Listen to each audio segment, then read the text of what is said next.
మీ పాపములు మిమ్మల్ని పట్టుకుంటాయి, జాగ్రత్తగా గుర్తుపెట్టుకోండి. అది జరగని ఎడల అంటే ఎక్కడ దొరకలా, నువ్వు పాపం చేసావు కానీ ఎక్కడ దొరకలా, తీర్పు దినాన్ని దొరుకుతావంట. Praise the Lord. ఎందుకొరకంటే నువ్వు పాపం చేసినప్పుడు ఒక సాక్ష్యాన్ని అక్కడ వదిలేస్తున్నావు. నువ్వు పాపము చేసినప్పుడు ఏదో ఒక సాక్ష్యము అక్కడ విడిచిపెట్టబడుతుంది. మనుషులు ఎవరికి దొరకపోవచ్చు.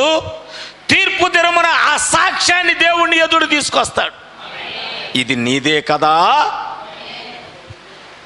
ఇది నీదే కదా. ఒక నిజమైన క్రైస్తవుడు అంటే ఎలా ఉండాలో ప్రవక్త చెప్తున్నాడు. దేవుని సన్నిధి నుంచి పారిపోతున్న మనుషుడు అనే వర్తమానంలో యోనా